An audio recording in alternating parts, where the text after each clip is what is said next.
short break. And then the second hour, we're going to pair up in groups of 2 to 3, and you'll create a social narrative or a video modeling activity that you could use with one of your students. So, and then at the end, we'll share in small groups. I just want you to have a little bit of practice time because I think these ideas are great, but I think you need a little bit of time just to practice, try it out and see what you think. And I'm sure that a lot of you have great ideas about all of these, so feel free to share as I'm going through.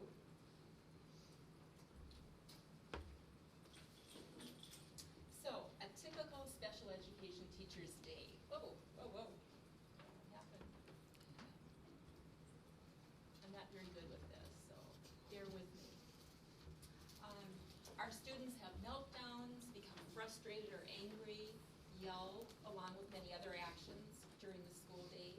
We see behaviors when they are transitioning from breakfast, at lunchtime, in the hallway, when it's noisy, during team sports, when they're organizing their materials at the end of the day. Frustration can be seen during schedule changes, when they make a mistake on a worksheet assignment like math or a test, when they're asked to work on a writing assignment, or when they forget to do homework, or maybe they argue or refuse to work with peers during group activities. They have a meltdown at recess when they're asked to go in. Maybe they refuse to listen to lunchroom rules. They blurt out or say inappropriate things. And I think these kinds of situations happen to us all day long in our day. And so what do? We usually try talking to the student. We try reasoning with them. We try ignoring the behaviors. We try revising behavior charts. We get another team member involved to help us. We call their parent. We bring in the principal to help. And still the difficulties continue day after day.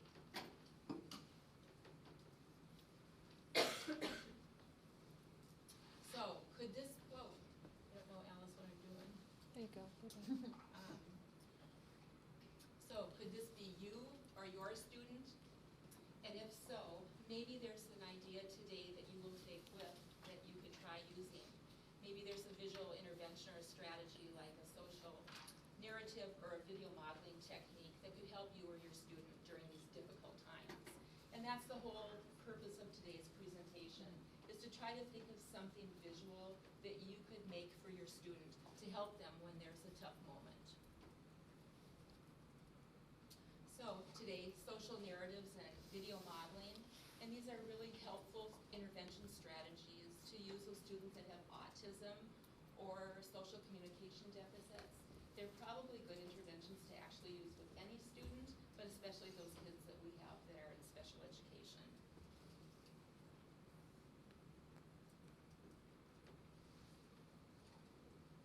These are the topics that we're going to talk about today. Social scripts. Sorry if I'm in your way, I don't quite know where to stand.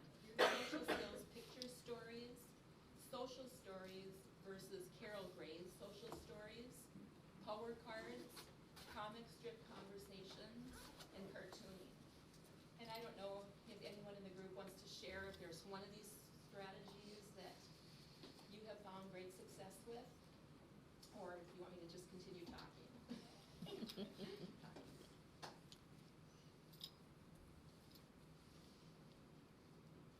What skills or intervention goals can be addressed by social narratives?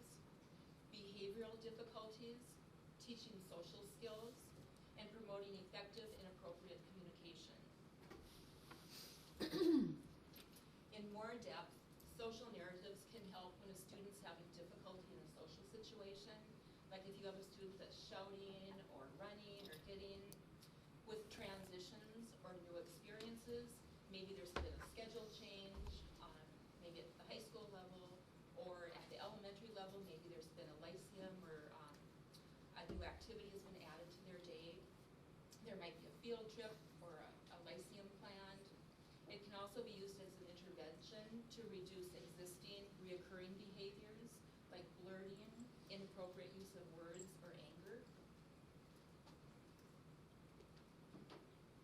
So what are social narratives? They're personal, short stories written by you, parents, and then read with your student.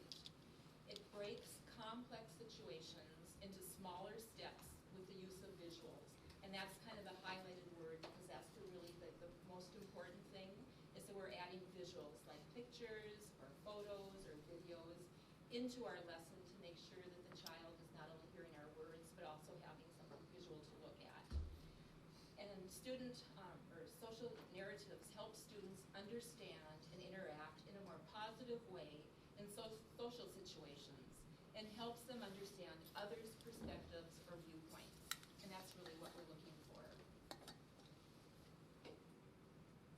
The first social narrative strategy to consider are social scripts. And what is a social script? It's pre-taught language for certain situations. It can involve conversation starters, responses, and ideas to connect conversations or to change the subject or topic. They can reduce stress associated with social interactions, and they can help the student understand the perspective of others. And I oftentimes think this could be like if you know you're going to the airport and you're kind of nervous and you're wondering exactly what you're going to say when you go up to get your ticket. You might kind of rehearse in your mind what you're going to say when you walk up to the counter, and you know what you're going to say to the person, and you're all set with your thoughts. So in this case, you can use informal language, slang, or student-specific language can be used to keep the conversation natural sounding. And here's an example. And I don't know, in the high school setting, you might be taking students out on field experiences, and they might be going to a fast food restaurant to order something. And so this is pre-written, gone over with this child so they know what to say. When I go to McDonald's, I stand in line until it's my turn to order. The person taking my order will say, "Hi, what would you like to order?" I will say, "I want a hamburger, a small order of fries, and a small Coke." If the person asks me if I want anything else, I will say no. I will hand the person $7 to pay for my food and will be given some change. I will say thank you. So it's a very scripted type of conversation. And here's an idea of a social script for a Monday morning meeting in a classroom setting.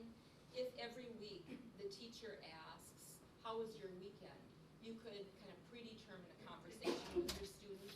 So maybe the student would say, "My weekend was great. I played video games." And then if the child knew that they always had to ask the student next to them a question, then they might say, "How was your weekend?" And this is just helping the child be more prepared for these situations. However, you do have to be careful with predetermined conversations like this, because they might sound too rehearsed or too scripted, and they also might have problems because they might generalize that script to a conversation when it isn't appropriate. For example, in this script, if it would be a Wednesday morning, this might not be the conversation to have. So you have to work with the child to get them to understand when it's appropriate. Does anyone do any social scripts? Has anyone developed anything for students? You know, maybe at your tables you could even just talk for a minute. Can you think of a situation where this could help a student that you work with? Cartoon strip. Yeah, I know about that. I think cartoon strip. I feel like you do it all the time without even thinking. Like with your little kid, like even if you're if he's gonna do something new, you might be like, even if you're at a restaurant, you might say, "Okay, what are you gonna order?" Yeah, okay, what do you get? Tell them first, and even when there's one situation. And it's interesting, because people may not even realize, how they're using different scripts, because people just at the moment they start writing things down, like the students, this is what's going to happen today, this is what you can say, and, Exactly. How you handle it. but you're right, I do. Or, yeah, when you're prepping them, like, oh, we're going to see so-and-so, new baby, this is what you can say, or if somebody gives you a gift, you're supposed to say thank you. Things that you just do, yeah. It's just part of the Yeah, I'm supposed to say, excuse me, things like, but you do, you rehearse the whole, and you say it over and over, because even when they're a little older, sometimes they still need reminders, just how this process is. Maybe we can get back together again. Right. It's good. It's a good good strategy we do without even thinking. You do. You just do it because it's appropriate. Always want to be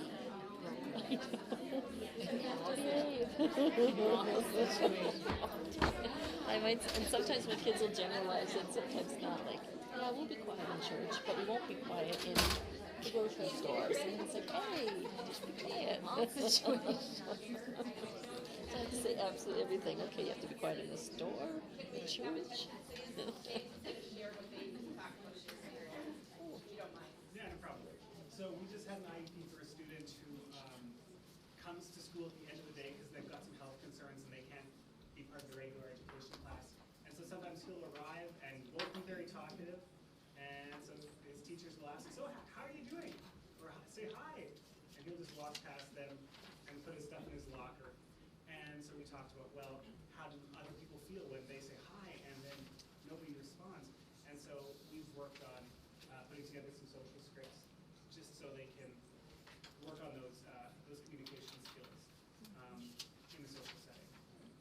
That's great. Excellent, thank you. Does anyone else have a short story they'd like to share?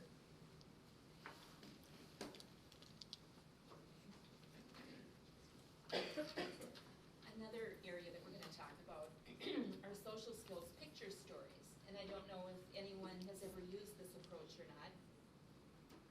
But Dr. Jed Baker is the author of Social Skills Picture Stories. And he's the director of the Social Skills Training Program, which is a private organization in New Jersey, serving people with autism and social communication problems. And he actually provides training internationally on the topic of social skills, training, and managing challenging behaviors. He's an award-winning author of 9 books. And I've included his website in case you want to look up any of the information we're talking about today. The 2 books that I brought along today is his first book, which is a social skills picture book for children. And this was such a success that then he went on to write another book for high school and beyond. And there are actually examples of visual teaching tools that help students learn new skills and behaviors.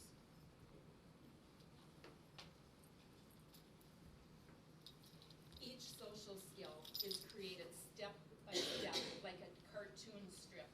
And I have an example coming up, but I'll just kind of show you. It's actual photos of kids with kind of speech and thinking bubbles above their heads. So it's written kind of like a cartoon strip, and actual photos of students are combined with words and thinking bubbles. And they're sharing what the students are thinking and also saying as they're focusing on the skill being worked on and making the skill more concrete. And I think that's the importance of all the visual things we're talking about today, is it's difficult for kids who have autism to understand abstract concepts, and we want to make them more concrete. And anytime you can add a visual to what you're doing, it just enhances the learning of that situation. So some examples of what they go through in these books, like interrupting in conversation, starting and maintaining a conversation, dealing with teasing or mistakes, how to listen in class for younger kids. And the other book, the high school book, it goes into a lot more in depth on topics that's important for high school kids, like how to respond in an interview or how to talk in an interview. He's also included, which is something we have to kind of think about, the right way and sometimes the wrong way to act, with text bubbles to help in the learning process for the student. But we all have to think about the students that we're working with to decide whether it's good to include the wrong way to act, because if a student has a lot of silly behavior, they might kind of get into the idea that the wrong way might seem kind of funny and they might try that. So you kind of have to gauge the student you're working with to decide whether you do that or not. This is an example. You first have to make a cover sheet, and this is an example from one of his books, taking turns during play. When you are playing with another person or a group of people, everyone wants to have a chance to play. You must make sure that you take your own turn and give other people a turn also.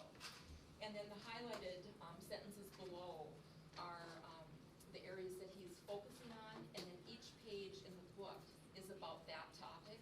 So let other people play while you wait. And so there's a conversation story about that.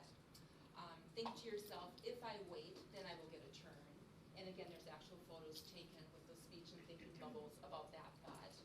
And when you wait, others will feel happy and want to give you a turn. So they're basically teaching the child what to do in those situations.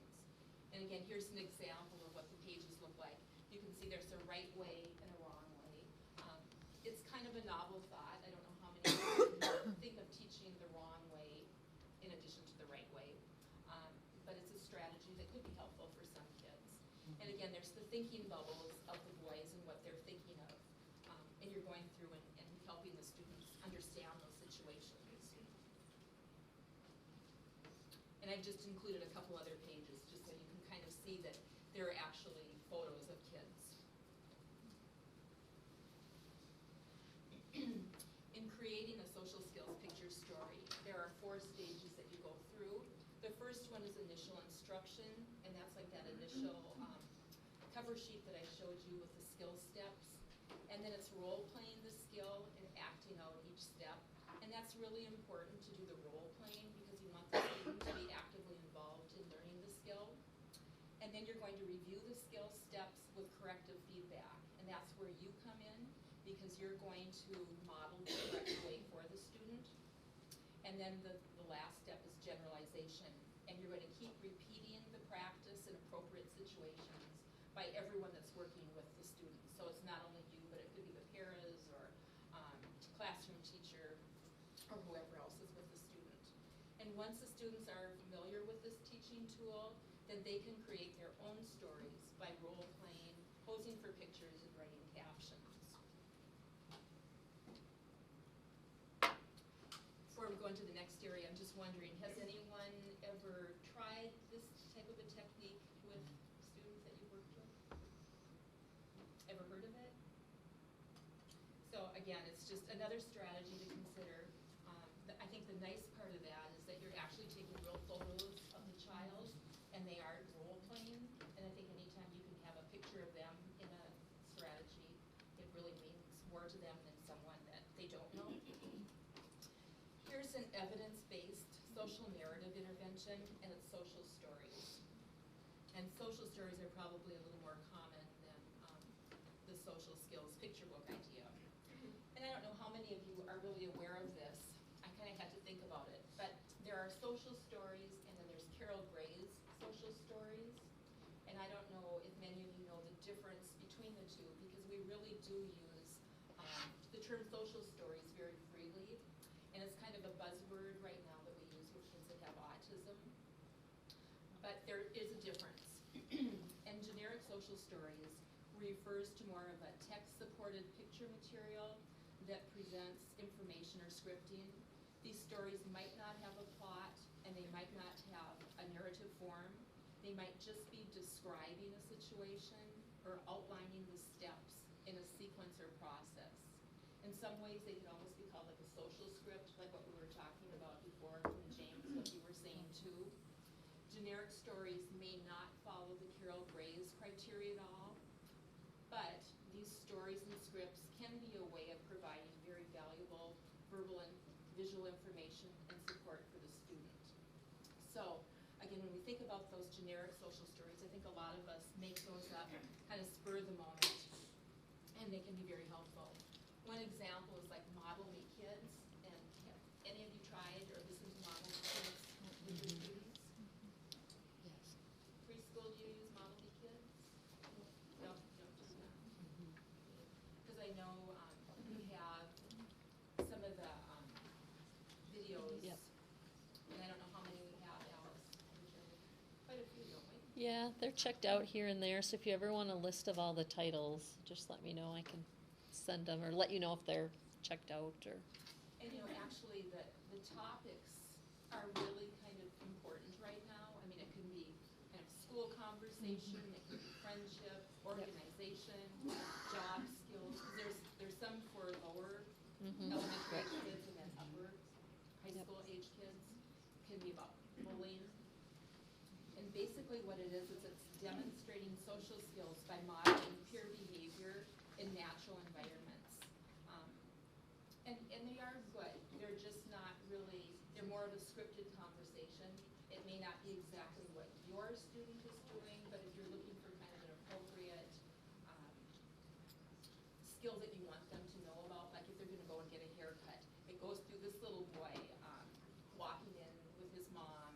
sitting down, and then underneath there's sentences kind of telling you what's happening.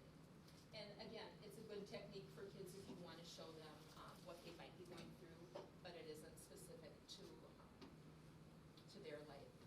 And maybe you could even talk for a minute. Do you see a purpose in something like this? Each one of these CDs is about $25 to $30, and we do have them in packs of 6. I think you can buy for $250 or $300. And I know some counselors have even considered these for different school behavioral programs and buildings. And maybe you could just talk for a minute if you would see a value for using something that's kind of prescripted for your students. Well, at least it's made. I'm looking at Carol Burns. Oh. Any ideas at all on whether this looks like it would be a helpful strategy for your students? Has anyone ever used any different type of a program that they think has been good for their students that they can share? There's a program called Communication Lab. Are you guys familiar with that? Anybody? Communication It's, lab. what you do is you work with the classroom teacher, and you and the classroom teacher are the students, and the students watch you, and the classroom teacher does the things that we don't want students to do, like they're the one that interrupts, etc. And then you're the one that facilitates what's going on, and then kids stop the classroom teacher, say freeze, and tell her the right way to do it, and then they practice that, and they absolutely love it. What was the name of it again? It's called Communication Lab, and there's 10 or 12 lessons on body language and interrupting and including other people and Yeah, no, we those don't have- things. And you can just talk to the classroom teacher about what's going on in her classroom, and she needs to do it, whatever, but the kids love it because it's the teacher that's making the bad choices, and they love to correct her and then role play how it should work better. And because there's so much role playing involved, it's been really effective when I've used it before. Oh, that sounds excellent. Any other thoughts or ideas?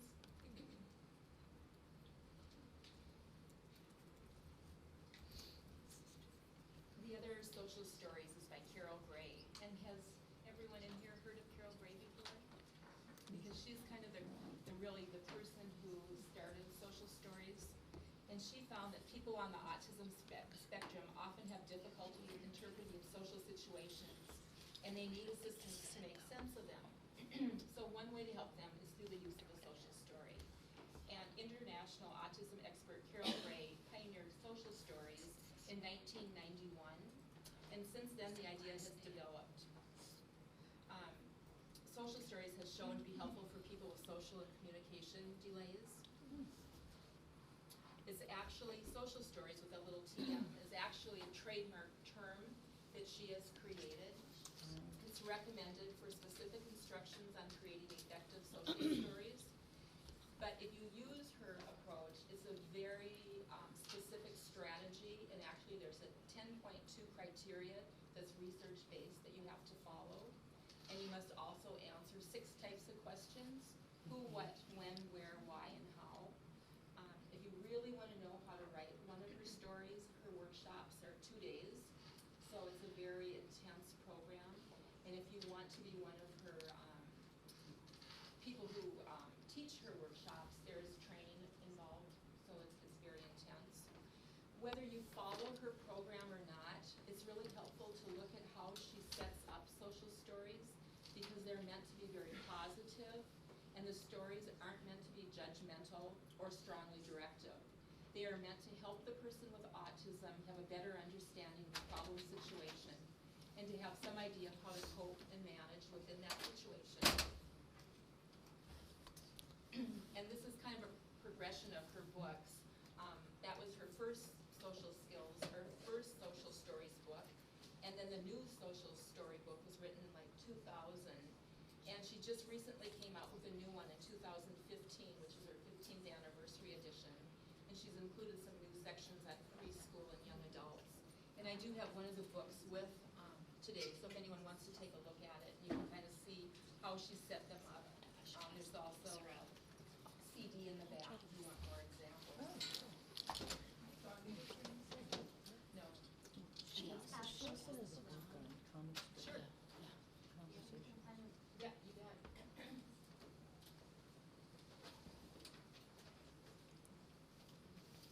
love to see the new book. I don't know if anyone else has seen the new 2015 by Carol Gray or not. Strip conversations. No, a couple of these I can compare to my job. They're not, but that's a good idea. But it looks like something I could do. Yeah, all money. We'll have to talk to Kim about that. I'm sorry, I didn't hear I'll Anne's talk to you asking. about one of these books we're available to check out. When you can check them out through me, but they're not in our library. through our district. I don't know if they're a DIR, that's it. She just asked me that, Nan just asked me Yeah, that, I don't know. don't think so, but I'll check. They're $9 on Amazon, so. $9? No, the comic strip. Comic strip conversations, yeah, you just have to do a search in DIR. Carol Gray has written many books and many articles on social stories. She also has a social story app, and I asked Alice about it, because I haven't used it.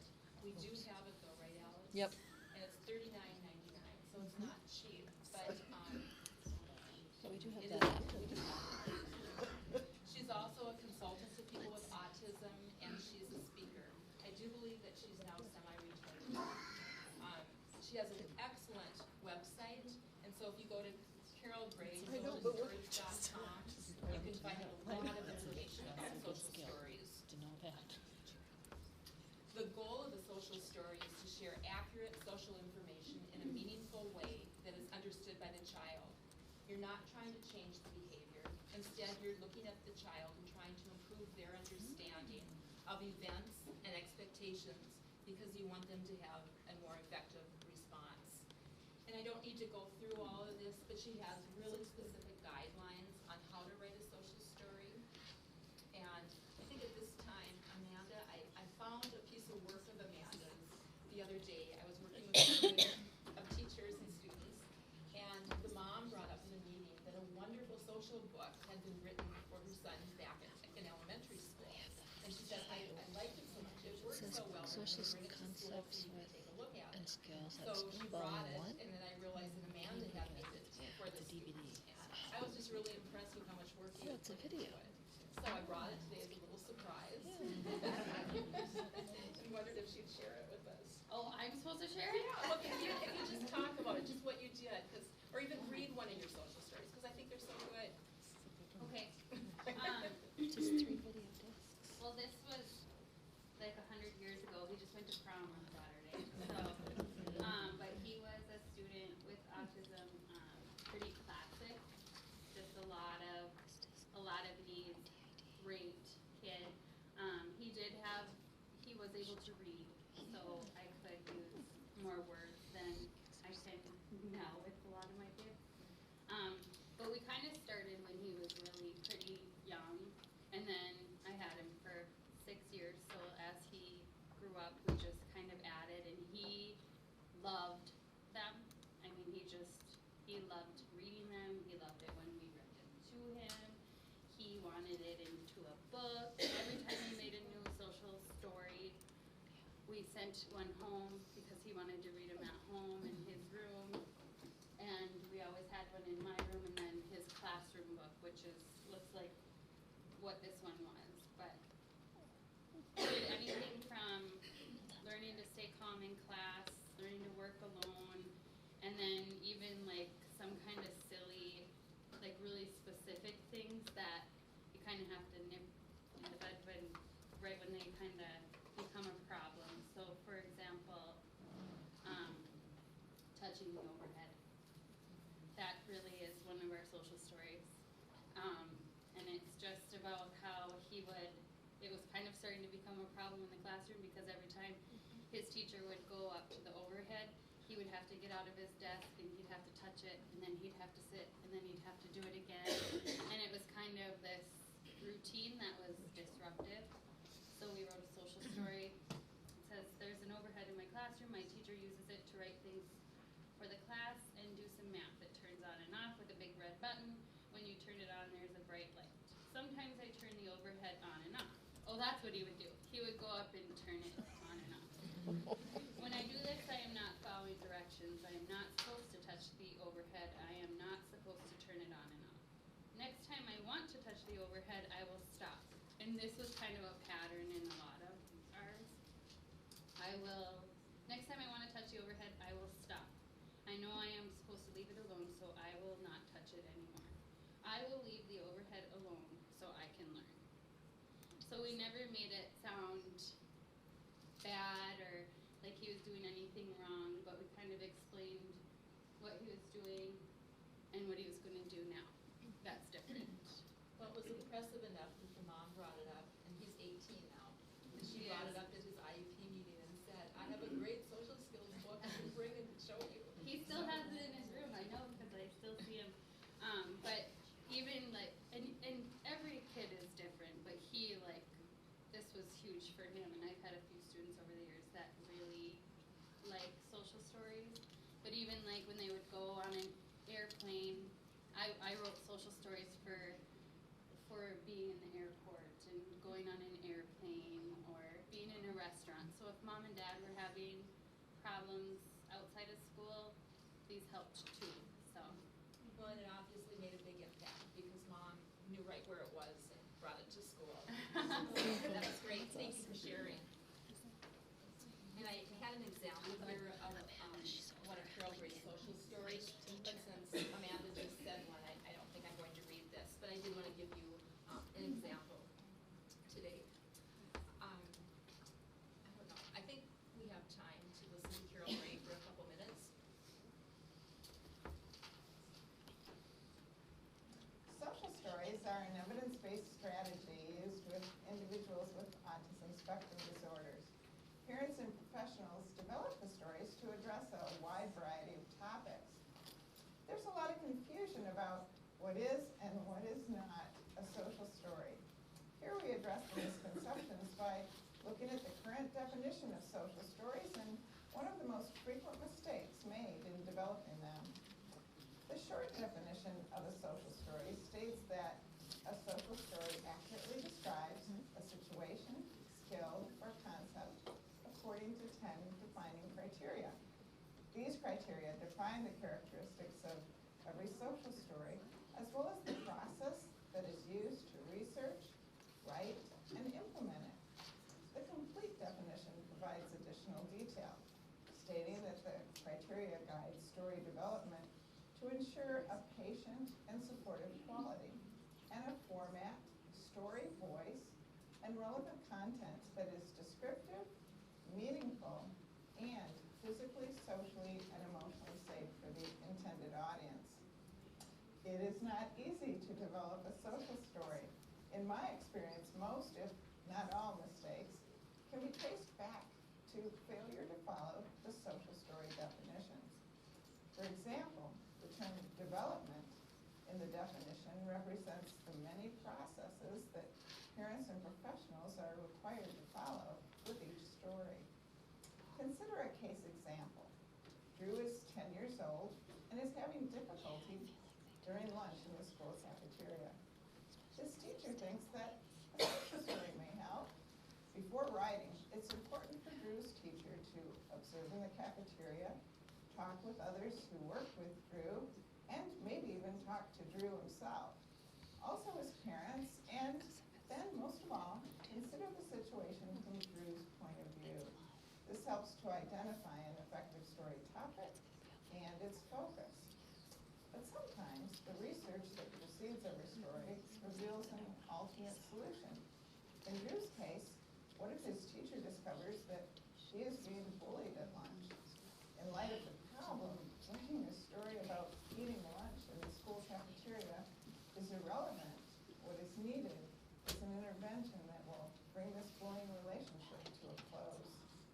If, on the other hand, Drew's teacher discovers that he has difficulty waiting for his turn in the cafeteria line, a social story may be helpful. Omitting the requirement of research prior to a story is failure to write a social story.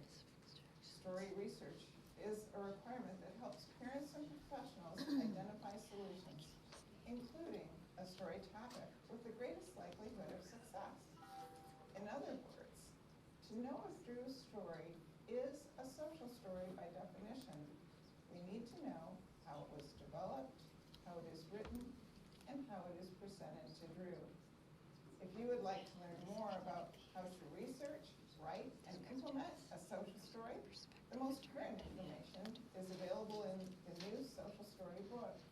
the revised and expanded 10th anniversary edition published in 2010 by Future Horizons.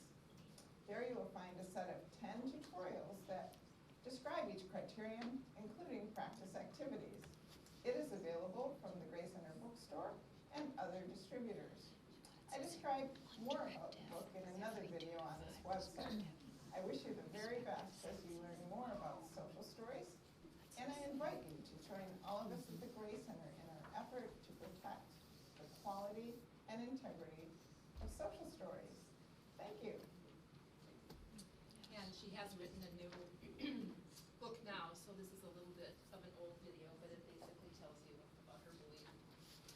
Another social narrative idea is comic strip conversations. And I find that this is something that I do a lot of very quickly with students because it's easy and fast. What you're trying to do is create thinking bubbles and talking bubbles, and you can do it very quickly with different tools. But let's talk about it first through the eyes of Carol Gray. Again, she's the one that has done a lot in our research of social stories and comic strip conversations. And she developed the idea back in 1991 to help people with autism create or develop greater understanding. And comic strip conversations help people with autism to understand concepts that they find difficult. People draw stick figures and as they talk, and they use these drawings to help them in different social situations.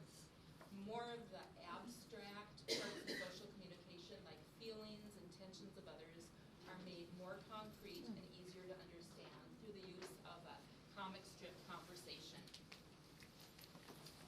And by showing a conversation in a series of pictures like I have up on the board, people can use their visual strength to review a conversation, which normally happens very quickly. And again, we're trying to provide something visual for the students so they can see in detail what's happening. You can also notice that she's used some different colors as she's made the speech bubbles and thinking bubbles. And she has a whole array of meaning behind each of the colors. And I guess I wasn't aware of that. I usually just, draw the bubble and write some words. But she actually goes so far as to have different colors and different things. So if any of you are considering writing a comic strip conversation, you might want to consider different colors to add. Sylvia, Yep. do you differentiate like what someone's really gonna say or what someone might just be thinking? You know what I mean? Well, you could Would you use it to differentiate that or no? I mean, I think of like a speech bubble and a thought bubble as two different things. So telling the student this would be something okay to say, and you might be thinking this, but maybe you better put your filter on and, Right, keep it in, I right. don't know. Well, and sometimes I'll just do the thinking bubble, like, I'm looking at that behavior thinking that looks kind of odd. Okay. But I don't say that, but I might be thinking that. And sometimes that's just a very kind of a concrete way of helping a student understand that we have thoughts. Right. Because sometimes they'll go, well, that's not odd. And it's like, but this person, or I'm thinking that right now. Well, I wondered if she used a color, or I noticed some of yours looked like clouds and some were just like oval based, so I didn't know if one represented a different thought. I wonder. I mean- Well, I suppose the clouds are thinking. Yeah, it's a good, it looks What like did you say, it's, Kim? it looks like that, like what you're saying, the cloud more looks like a thought bubble. Right. Where the, yeah, so So I she just wondered, uses, is that a teaching tool, then you'd use that strategy, I just wanted to know if that's I like who that was. actually. Right. And I haven't seen the book. I haven't used that. Again, Okay. I've done more of just my own technique. But I find it really works well for kids. It's a good question. And another option to Good use tool. as a social narrative are cartoons. And I didn't realize that cartoons, I don't know, I guess I've always just thought cartoons are cartoons. But they're actually a strategy that was developed back in 1995 by Jean Hammerstein, who was an SLP. And what she was using cartoons for was really to explain figurative language and humor. And, it makes such sense when you think about it because the obvious is seen in comics, cartoons, much more so than when you're using words. And cartooning is kind of the same because you can draw stick figures or simple drawings, and again, making those thinking and thought bubbles. And they can be used to teach social behavior, organizational, and academic skills. And one thing I brought along today, which are so popular right now, are all the graphic novels the kids are reading in school.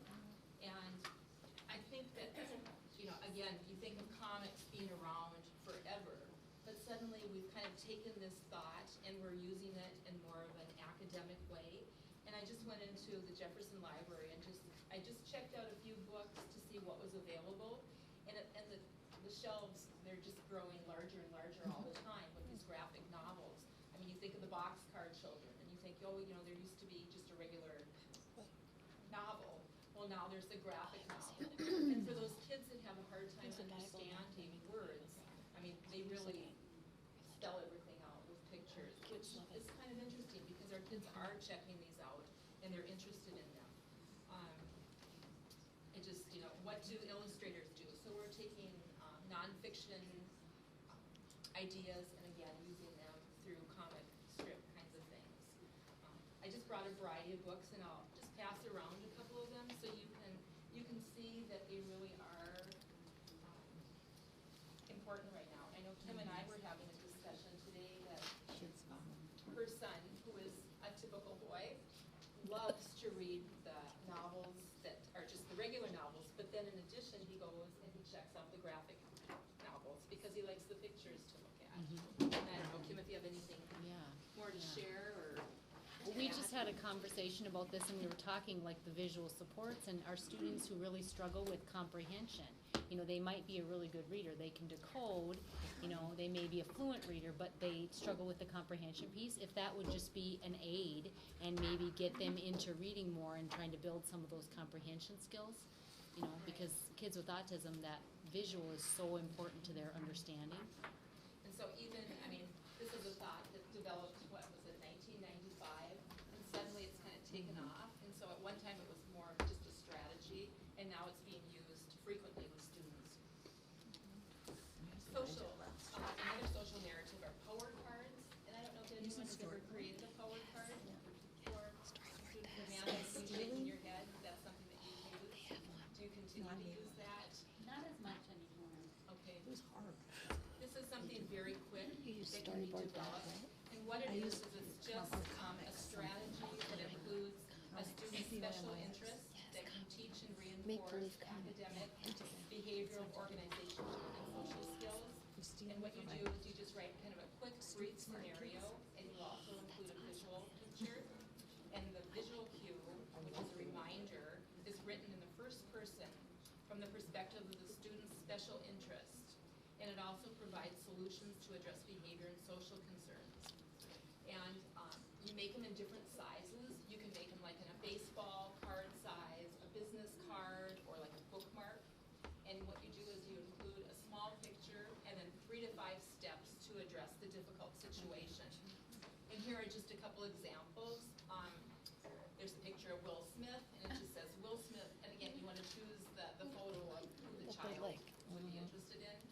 Will Smith wants me to remember, 1, stay calm when I make a mistake. 2, stay calm when someone else makes a mistake. 3, ask for help when I make a mistake. 4, everyone makes mistakes. And they can be more elementary for younger kids. You can do a Dora or whatever movie star happens to be popular. But there are some kids with autism that this just really helps them focus on a behavior and improve because it means something to them. And here's a little bonus social narrative idea, is now they're creating comic strip videos. And it's an intervention strategy that uses speech and thought bubbles in a comic strip form followed by a video. And the comic strip format is used like a storyboard to show the outline of the story developed to help the student focus on important information. And then finally a video is taken. And even the ASHA leader, December 2015, said that acting can really engage students that have autism and it helps improve their social abilities. By engaging in acting, improvement was found in expressing thoughts and emotions, listening and interpreting. And I thought that was kind of interesting to see kind of a new twist on that. So you need to be creative when you're developing your social narratives because that will make it a lot can add video modeling. You can use the students' favorite cartoon characters or action figures. You can include stickers, picture symbols. I know Jill, you're great with board makers, so if anyone has a question, Jill's the one to contact for that. Google Slides and adding images. And I know Paula, with your expertise in computer work, that would be something that's really helpful. Share your social narratives with others. Just like Amanda, what you said, you want to share them with parents and other teachers. And you should check out your iPad, because there's lots of apps that are on your iPad that you could use to create social narratives for your students. And I was hoping we'd have time that you could kind of look through your iPad too and just see what apps you have that could be used. And if you're not interested in the above, take a whiteboard or just a piece of paper and some markers, and you can draw a narrative. These are a couple slides from Jill last time, and I just wanted to include a couple of free social narrative options and a few more free ideas. Again, using your iPad and just using the camera or the video option is something that we all have available at our fingertips. The app Doodle Buddy, it's like a whiteboard. I don't know if anyone has used Doodle Buddy before, but if you know Sean Sweeney, who's a speech pathologist, he has a website called speechtechie.com, and he's really into Doodle Buddy. He uses it all the time in his therapy, and you can take pictures of things, and then you can make speech bubbles and thinking bubbles in that program. There's also Storyboard That app, and Erin, I think you took it. Erin, I think you use that. And you can go to the Chrome Web Store and find that free. And then something that Alice and I were talking about is the Make Beliefs comic dot.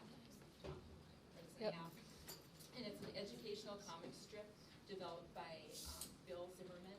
The only thing is there's a free version, and there are some ads in it, and then you have to pay. You can also get to it online too, because Nan created a make-believe comic strip. So it's also a website too. Yeah. That's Okay. free. So you can create comics right on your computer. Do you want to share it with us? I gotta find it again. Why don't you look? If you can find it, it would be great. Thank It you. was just on stealing. It was more for my other kids. Okay. But you can get to them, yeah. And the last area we're just going to talk about for a few minutes is the visual strategy of video modeling.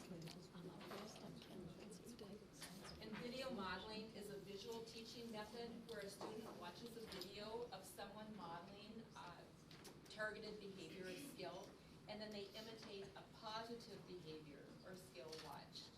It's simple, it's quick, and it's an effective intervention that motivates students to learn through a fun and visual source.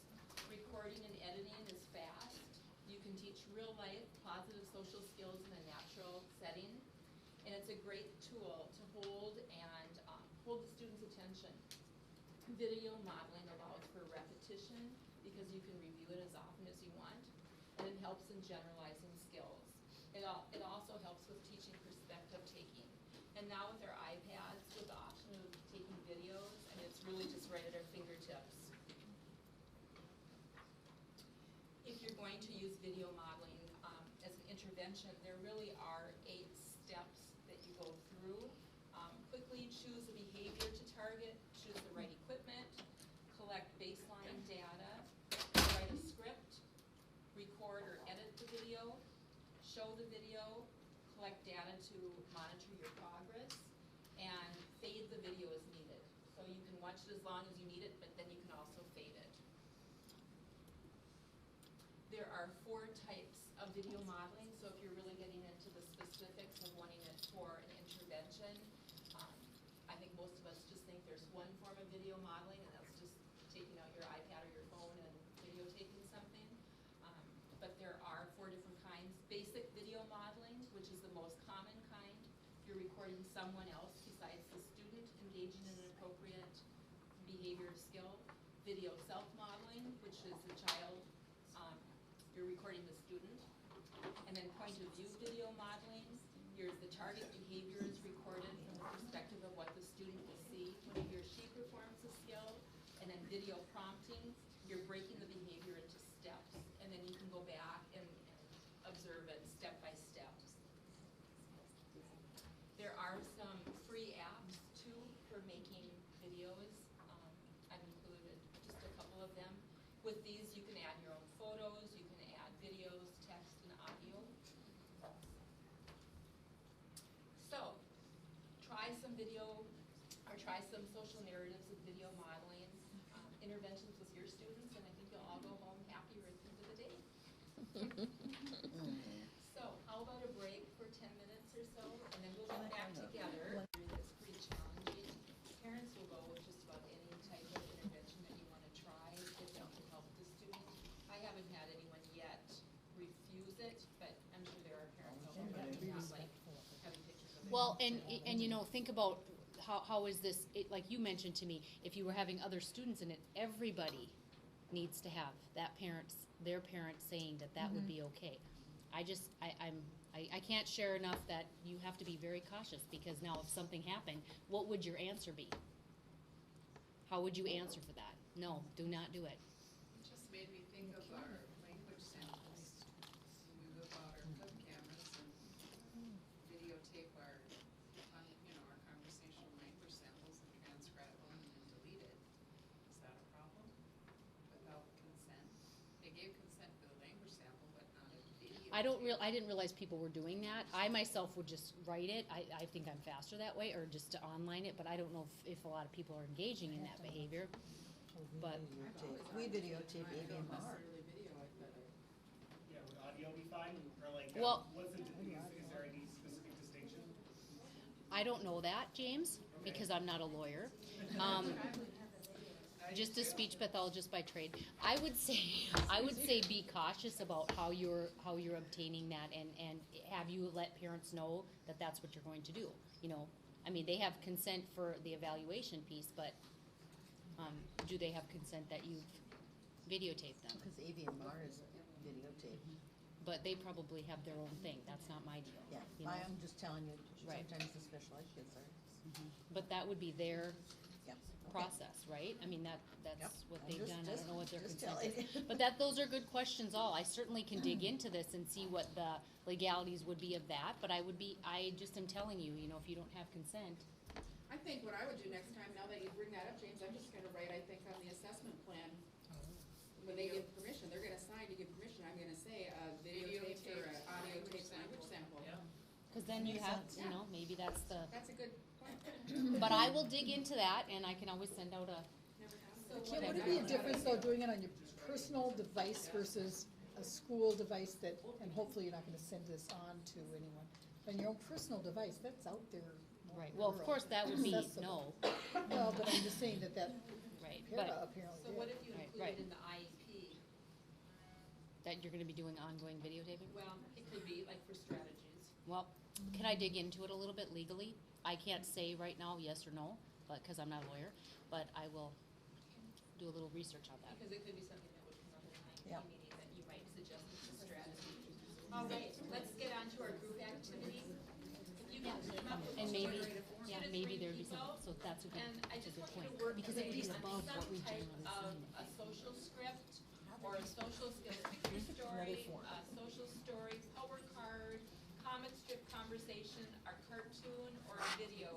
Something, if you can think of one behavior you're trying to change on with the student that you're working with to help them in more of a positive way, is really the goal of the activity.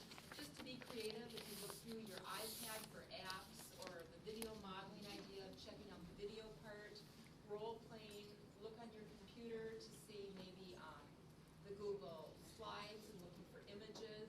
Just something today that you can leave feeling like you've added just a component that can make your interventions a little stronger and more successful for your students.